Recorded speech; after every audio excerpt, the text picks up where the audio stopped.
I'm Jim. I'm an engineering manager for the Instant Games team. And, sorry, yeah, that's me. So at Facebook Gaming, our mission is to build the world's gaming community. And we think of developer success as crucial to achieving this mission. The way we think about how developer success relates to the growth of the platform is in terms of a flywheel, or a set of interconnected virtuous cycles. At the center of this flywheel, we believe that growth is driven by developers succeeding by profitably acquiring new users and monetizing. When that happens, we believe that developers will invest more in their games, making them more profitable and helping them reach a larger audience. When this happens at scale, it drives our investment in the platform, improving its ability to help games succeed even more.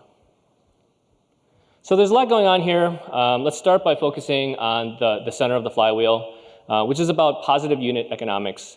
Positive unit economics is about acquiring users for less than the cost that you will monetize that user. In specific terms, this is when lifetime value for a user on average is greater than the cost per install. And to be clear, cost per install, it's kind of this industry term. For instant games, there's not actually an install, but it's when a player starts playing your game. So starting with that right side of the equation, CPI, this is about user acquisition through ads. And instant game ads is kind of this unique ad product where there is really no impedance from engaging with the ad to engaging with the product itself. And we make this really clear with the ad product. There's no install required, just tap to play.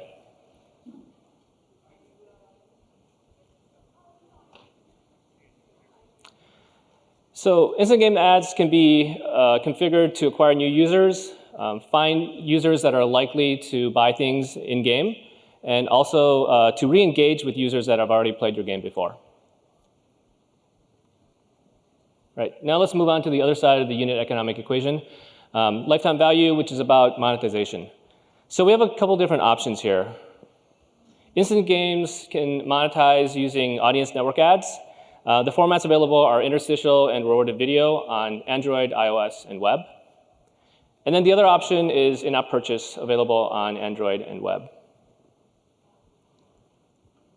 If you've built games before on other platforms, these features and concepts are probably pretty familiar to you. So let's talk about what makes this platform special. When you build on Facebook Instant Games, you get the ability to reach a global connected gaming community.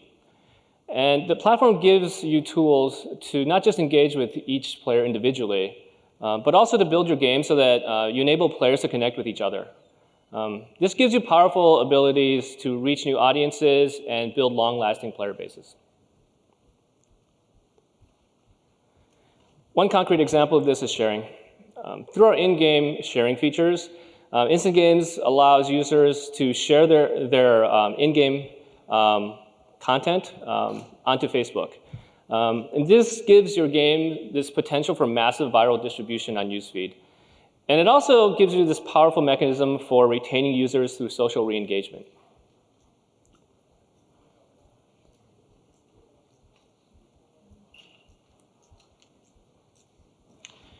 Pages and groups in Facebook are another set of powerful tools that help you build long-lasting communities around your game. Pages let you reach and re-engage directly with your player base, and groups allow you to cultivate player-to-player interactions and community building. PageLink Groups connects these features together.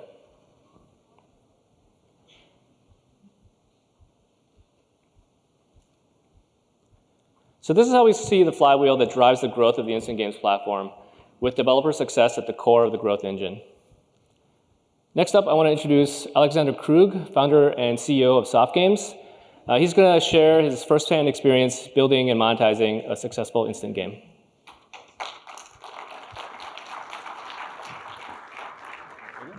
Thanks. That was good. All right. Let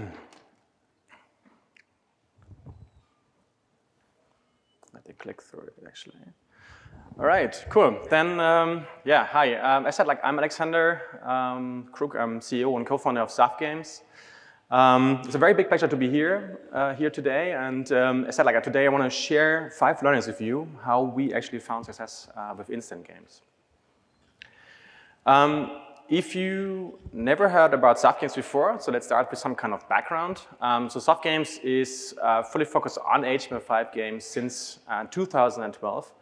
And since then, we've built over 500 hyper-casual titles in HTML5. These are embedded by around 2,500 partners all over the world and are played by around 30 million users every month outside of the Facebook Messenger.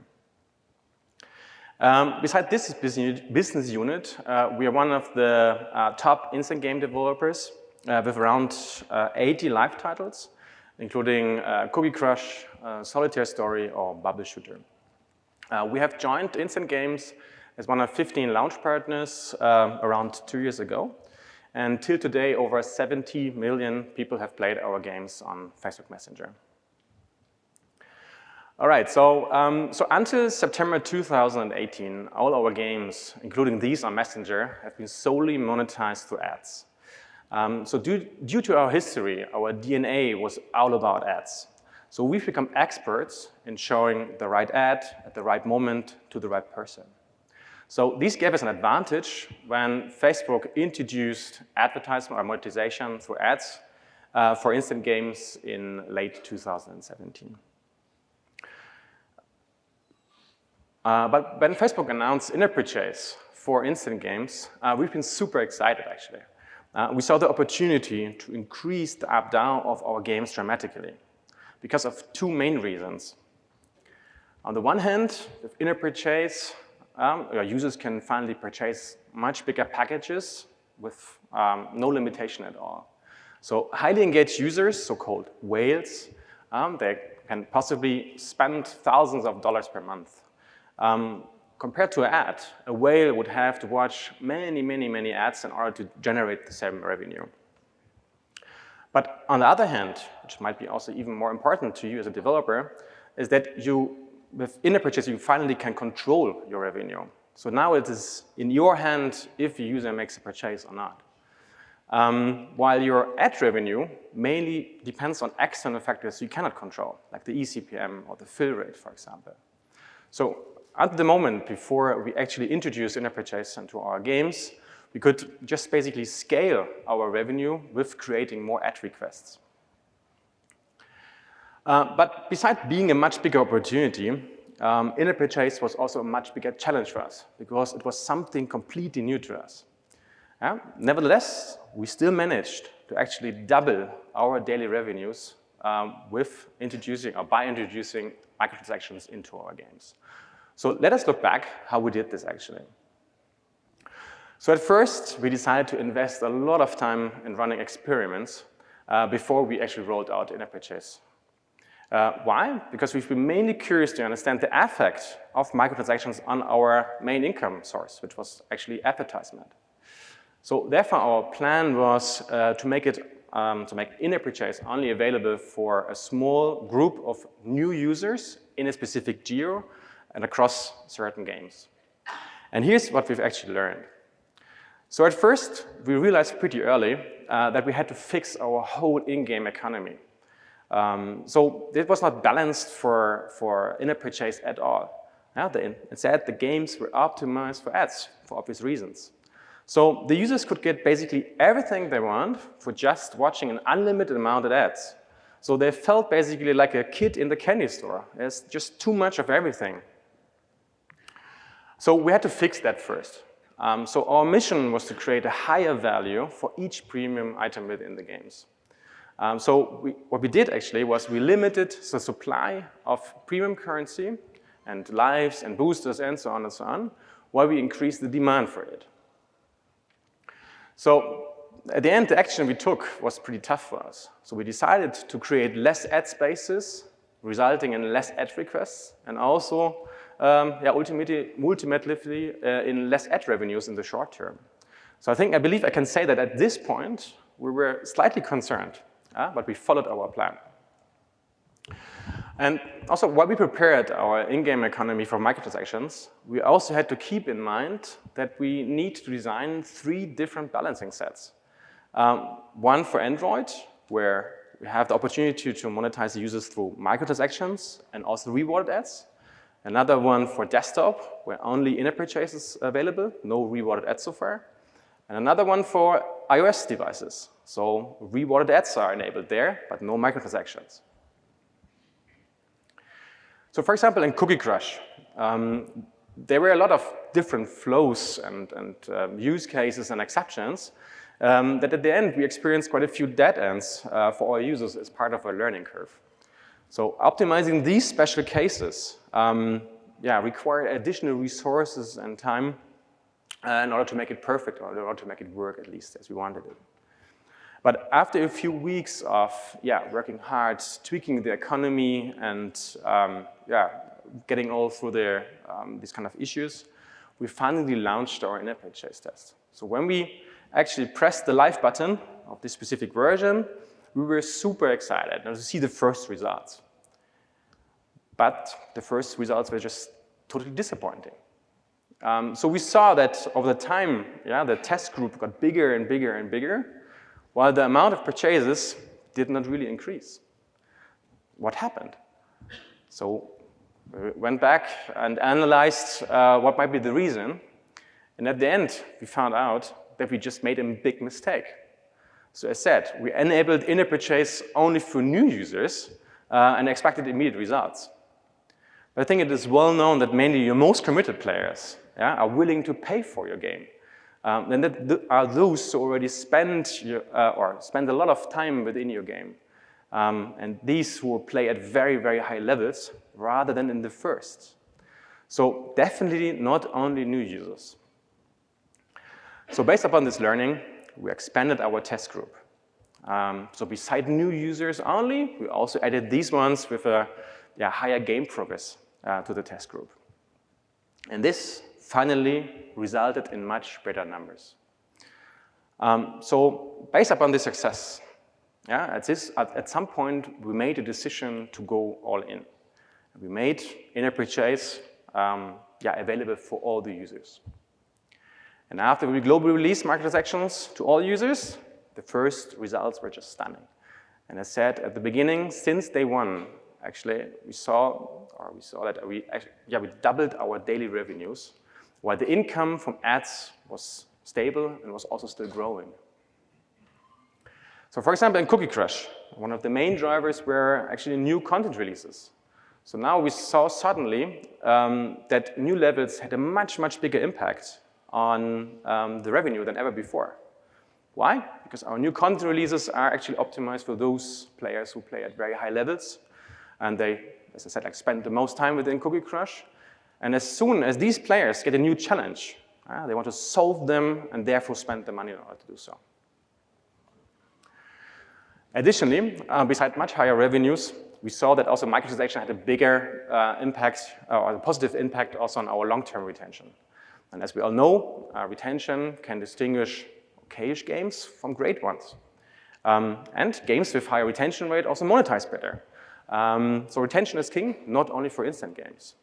And after we've introduced in-app purchase, for example, in Cookie Crush, we saw an increase of 20% of our day 7 retention.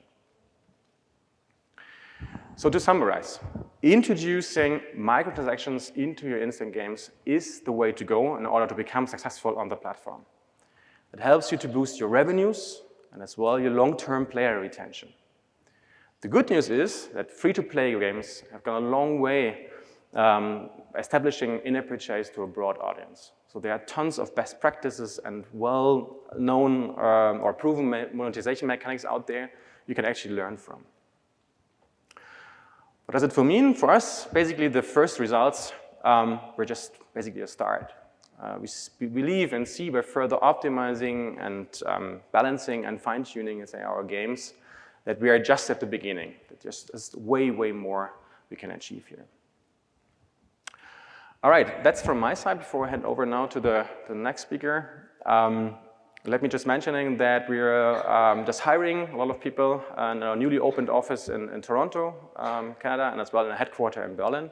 So if you're like a producer or a game developer or an artist or whatever other profession, yeah, please reach out directly or visit us on softgames.com. Thanks. So now let me hand over to the data engineering team. Somebody here? No? Where's it? Ah, there, sorry. Awesome, thanks as well.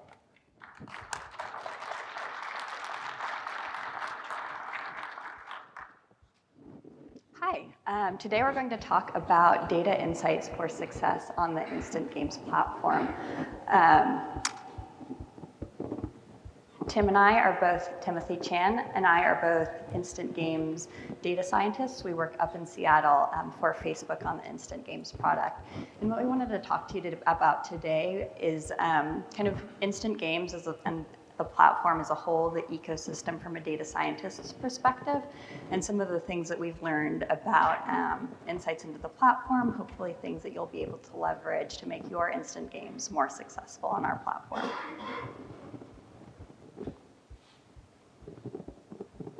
We're covering 4 main things today. I'm going to talk first about the importance of social play and how much that can really add to your game and the experience of instant games on Facebook. That's something we've seen happening on our platform for a long time, pretty much since the beginning. Then after that, we'll talk about the rise of virality and sharing, which is a newer phenomenon to the Facebook platform for instant games. Then Tim's going to talk about acquisition ads, which is the way that we think is the best way for you to bring new players into your instant games on Facebook. And then we'll just do a brief overview of platform and platform demographics for instant games, what's happening on the platform now, who's playing, from where, just kind of give you a quick rundown of that. Cool, so the importance of social play. One of the things that we see on Facebook, and I know that if you have an instant game on our platform too, that's really leveraging social play and getting people to play together with friends and with groups, is that there's a big resilience to social retention. It helps you grow, it helps you retain. People playing together with their friends and in the gaming community really helps games grow and stay healthy. And we're going to talk about a couple of metrics and insights kind of specifically about why those mechanisms work so well on Facebook.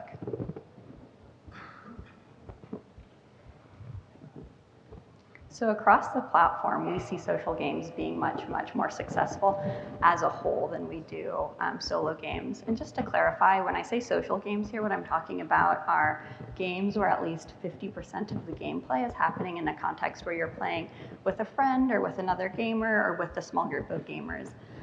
So they're the ones that incorporate playing with others, which is one of the things that we think sets Facebook apart and makes it really successful.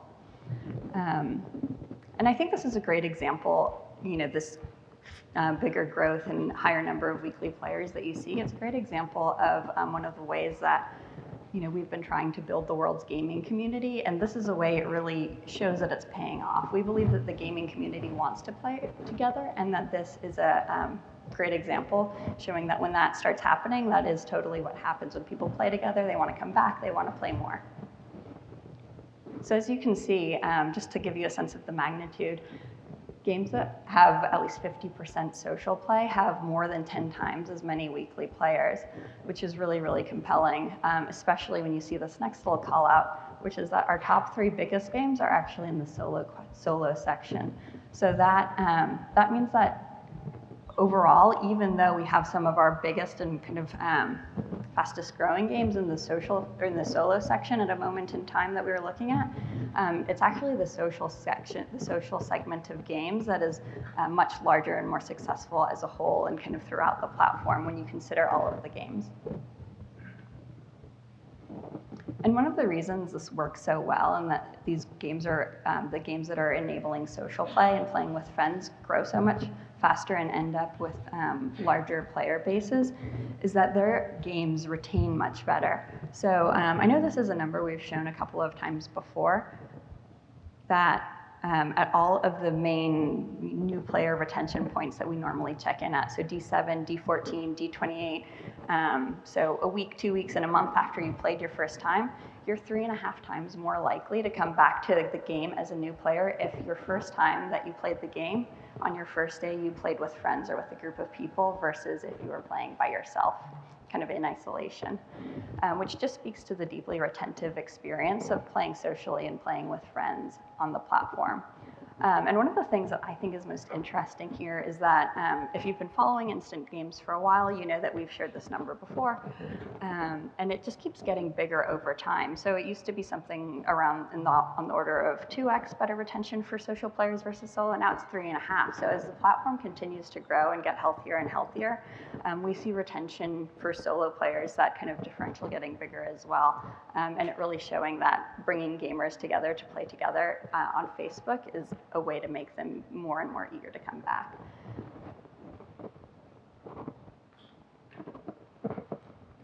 And this is a thing that's a little bit newer to the ecosystem, thinking about how people sharing games can fuel a lot of growth too. So when you decide to kind of make the transition and instead of just inviting one friend, but sharing content from a game to your entire newsfeed, so opening it up for all of your friends to be able to see that content, that's something that's really powerful. So just to give you a little bit of context about this slide, this is the first 14 days after a game's launch, and it's the average number of weekly players for games that are able to successfully leverage sharing versus the games that don't have as many people sharing. And when I say successful sharing game, what I'm talking about here is at least 5% of the people who are playing in a given week decide to share content to their newsfeed. So you guys probably know that it's possible to share from almost any game on Facebook, but people don't choose to every time. So when I say sharing games here, what I'm talking about are games where people have like made the choice to share more broadly to their other friends on Facebook versus where fewer than 5% of people decide to share content from the game. So you can really see in the first 2 weeks, getting players to share pays huge dividends for growth. This is the average number of weekly players.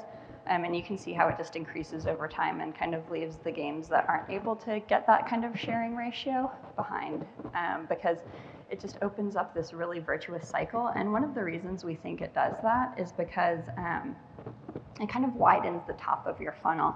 A lot of times you have to wait until someone is in there looking for a game in their games list or in search or gets an invitation from a specific friend or group of friends. But when people choose to share to their newsfeed, the distribution is much wider and it kind of brings in a whole new group of people that might not have been initially thinking they wanted to come in and play a game on Facebook. They're just scrolling through their newsfeed, but they see this fun content, they want to engage with it, and it's a cool option to kind of really quickly and easily get into a game. So the more people you can get to share from your game, the more opportunity for newsfeed distribution that you'll have. And also another great point is the more engaging that content is, the more people that like or comment or share when they see a friend's piece of shared content from a game, the better distribution it's likely that that content will have. So the more engaging, the more kind of conversation sparking that content is, the more and more people you'll potentially be able to get access to seeing it. And because of that, it's really important for content to have meaningful sharing loops. That gives you this unique opportunity to boost discovery in the Facebook newsfeed. And if your game is creating high quality, really compelling content, it gives people a reason to share, and they decide it's something that they want to share, it's worth sharing, it's worth putting in front of their friends when their friends are looking in their newsfeeds. And that just really opens up a lot of potential for growth. And just to quickly note, we've seen games do this across categories. We've seen a lot of this new kind of quiz game type of game do it, but we've also seen games across other categories leveraging this ability to drive growth from shares really successfully. And just to put a number there, because I think it's pretty compelling. So by 14 days after the game's initial launch, the ones that have at least 5% of people who are playing each week sharing to the newsfeed have 10x more players on average. So the rise of virality and sharing is something that we'll continue to get into. We talked a little bit about it right now, and we're just going to dive in a little more in depth, and we'll talk about a couple of metrics around that, and then kind of some of the really compelling examples that we've seen in this kind of funnel that Timothy and I have come up with that speaks to how sharing leads to more plays, which leads to more sharing, and it's just this very virtuous cycle. So this is similar to what we just saw. This is a little bit further post-launch, but it's looking at successful sharing games versus other types of games 30 days after their launch. And we're looking here at the median number of weekly players versus before we were looking at the average. And again, these are across genres. We have several different kind of gaming categories represented in the games that are categorized as successful sharing games. But this, again, so 30 days after launch, you see that the successful sharing games are 3.5 times larger. And it's just this really great way to kickstart growth and visibility and to open up your game to show to people that wouldn't maybe normally see it otherwise in a way that is kind of unique to Facebook and something that we're really excited that we've seen games leveraging in the newsfeed. So getting new people and new players for your game in the newsfeed is a great idea, and it really can drive this fast growth. But then another important aspect to consider is how people re-engage. So if you have someone who stumbles across your content from your game that their friend has shared in their newsfeed, how are you going to get them to come back once you get them in initially? And one of the things that we've seen be really successful for games where most of the people are coming in from the newsfeed initially are bots driving re-engagement with new content. And not just bots, but people using bots to say, hey, look, we've got a new level, or we've got a new quiz that you can play and share with your friends. Kind of making sure that their audience who wants to be re-engaged knows when there's something new and exciting that they can have a reason to come back to their game to do. So you can see that the retention is something like 2 times greater for the players who are re-engaging with bots when they're initially coming in from feed versus other players, which is another kind of great way to get access to this new audience from newsfeed, but then re-engage them and make sure they're coming back when you have really fun and exciting new stuff to offer them in your game. So it helps you find people you want to engage, deliver new content, and then it really pays off in the dividends that you collect are in terms of much greater retention. So we just wanted to kind of reinforce and talk about the 3 things that we've seen be really, really successful and give you a couple of examples of things that work really well to access this virality and social play aspect of our instant games platform that's really unique to Facebook. The first one is really engaging share formats. Putting something in front of people that's designed to spark conversation is the only way to really kind of leverage the full power of newsfeed, because not only does it make people want to share and want to get their friends' opinions and comments, but it also kind of leads into that virtuous cycle of getting more comments and engagement on a post that someone has shared, and then then you're more likely to get more distribution for your content as a whole. The next is the frequent content updates, making sure that when you are reaching out to re-engage people that you have new stuff to offer them. Because we've seen that when that happens, people are really eager to come back and replay a game that they've come in to through feed for the first time and kind of see what else is new in the game and play more and re-engage more and hopefully share more. And when you do both of these things, you're able to uncover this whole new audience of people that maybe haven't looked at their newsfeed or haven't gotten a specific invitation from a friend, but are still excited to play a game and are excited to discover it in their newsfeed and excited to come back and keep playing.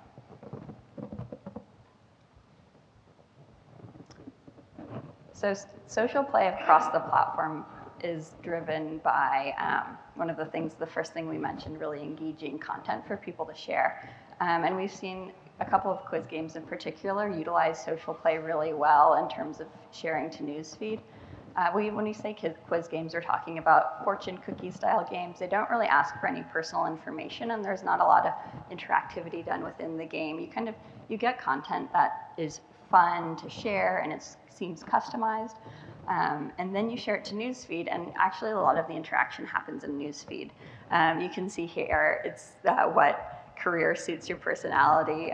It's always kind of a fun thing to see what your friend has to share, why they choose to share that piece of content about them. You can tease them a little bit, you can ask them questions, you can say you disagree, you can react, you can like or laugh or heart or be angry. So there's a lot you can do from there. And that's the sort of thing that when a post like that is gathering a lot of interaction, that's the sort of thing that then will rank it even higher in the news feeds of the person's friend who originally shared it.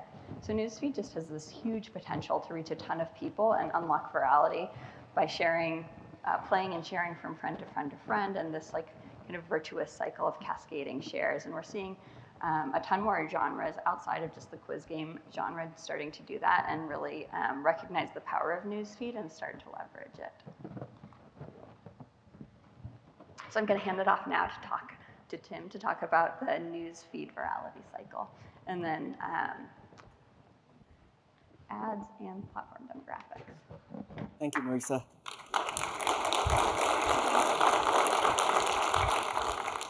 As Marisa introduced earlier, my name is Timothy Chan. I'm a data scientist also on the team in Seattle working on Instant Games. I want to introduce you to something I call the newsfeed virality cycle. It's a very nice and simple model for really understanding how Instant Games are tapping into newsfeed and as a way to measure their performance. The loop begins in the upper right where users come in and start playing your game. You don't automatically get the user participating in the newsfeed virality cycle until you create an opportunity for your player to create a share. When the users look at that opportunity, for example, you're presenting them that sharing moment, they are asking themselves the key question: is this worth sharing? Now, we know that today's Facebook users are much savvier than they have been in the past. They carefully curate the content that goes on their profile, and they control what's distributed en masse to their friends, and shareable content needs to be compelling in that way. Successful games are the ones that convert players into sharers, which brings us to the bottom of the cycle. After the share is created, the post doesn't just go everywhere. Newsfeed carefully controls the distribution.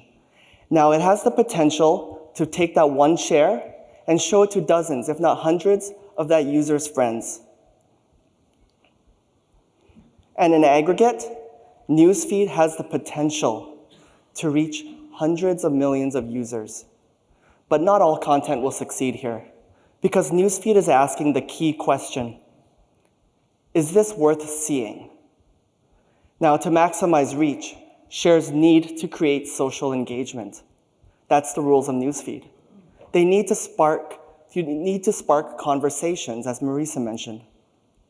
And quality content that plays well in the newsfeed ecosystem will reach more players for a longer period of time. Once you get that view out there and is well distributed, a certain fraction of those users will click and play the game. Those users, when making that decision, are asking themselves the key question: is this worth playing? Now, convincing users to reach this point actually completes the cycle. And games that are the most efficient at driving plays from other plays are the ones that highly leverage newsfeed and have seen success. In recent months, we've seen many games on the platform effectively leverage newsfeed in this way, and they have supercharged their discovery and social retention. And they have done this by creating high-quality, compelling content, shares, stuff that's worth sharing. People want to share it, people want to see it, and people want to play it. And it's been a clear examples that games which have invested in high-quality designs have seen returns pay back. And I believe a lot of games are missing this opportunity today. Simply stamping a user's latest score next to their profile picture probably doesn't quite cut the mustard nowadays. I'll now move on and talk about a new product I'm especially excited about, and it's called acquisition ads. What are acquisition ads? Well, it's a new product on Instant Games, but in essence, acquisition ads are Instant Games' version of the mobile app install ads. And we all know how important those are to the mobile gaming industry. They drive a ton of installs and a ton of money is spent as long as as Jim alluded to earlier, that the unit economics work. Now, unlike app install ads, though, it has a special Instant Games flavor to it. They actually launch the user straight into the full game experience rather than direct them through the App Store. You are bypassing the extra step of install. You are skipping what's known as the App Store friction. And unlike playable ads, the user's actually in the full game experience. You have completed that install without actually asking the user to install the game. I will be honest, it requires 2 clicks from the user. It requires clicking the play game, and the second one is accepting the terms of service. I'm here to share some very early sample data results from our tests on the acquisition ads. I want to heavily caveat some of the stuff on this slide because, number one, these are very early results.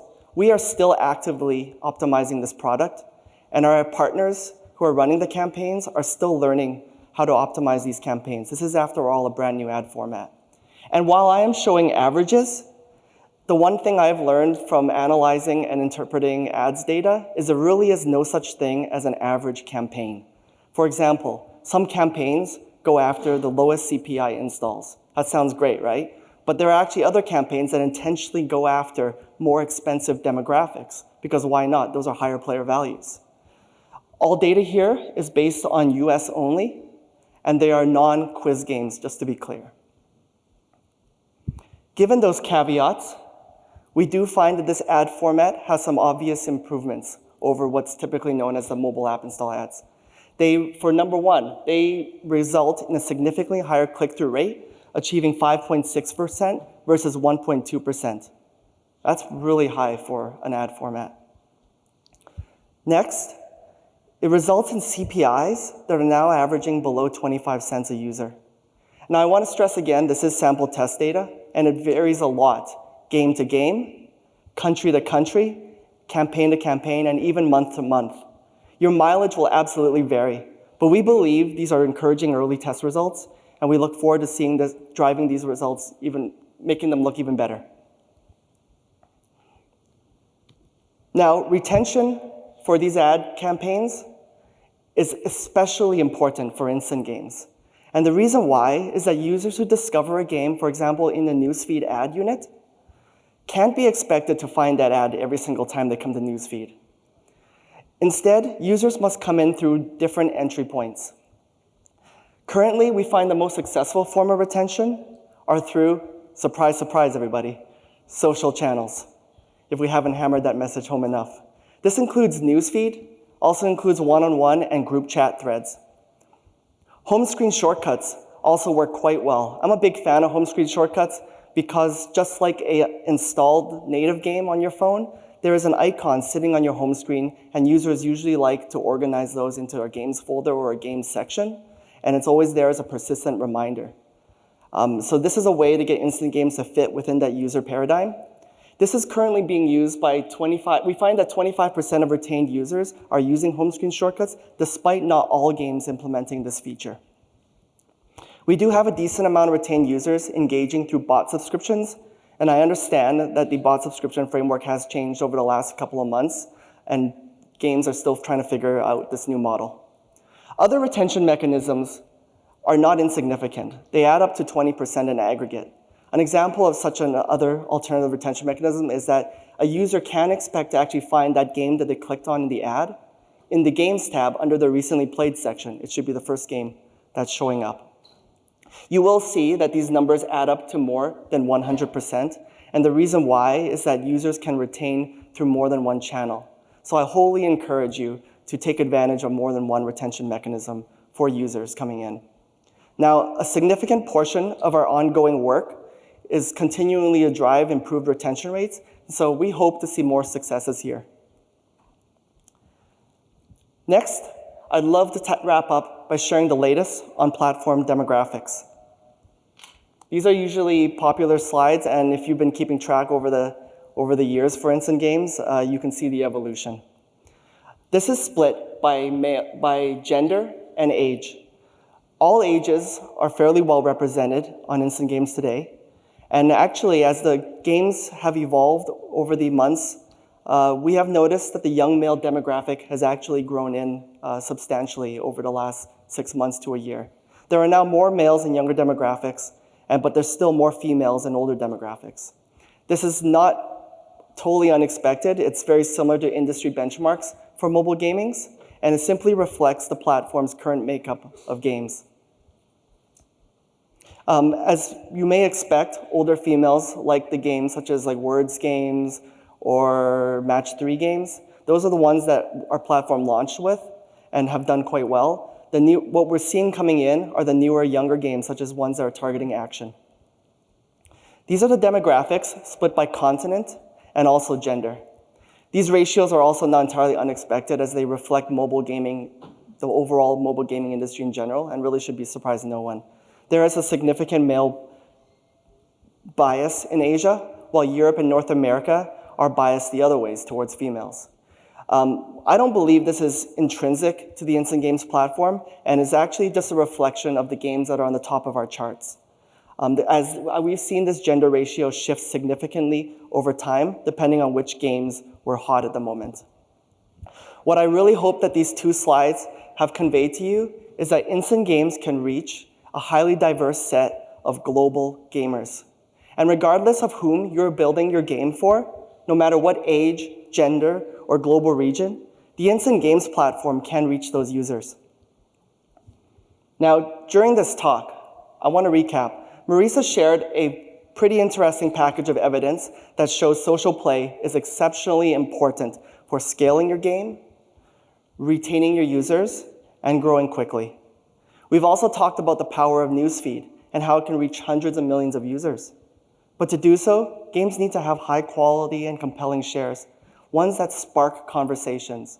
And you can do this by making sure that they are worth sharing, they are worth seeing, and worth playing. And those are not 3 independent dimensions you're optimizing for. They're actually somewhat the same formula you're optimizing for. And third, we've recently launched acquisition ads, and we are still heavily working on this, but they're showing early promising results. I hope you are able to use these insights on your games. We look forward to playing them and seeing them grow and succeed on the Instant Games platform. Thank you.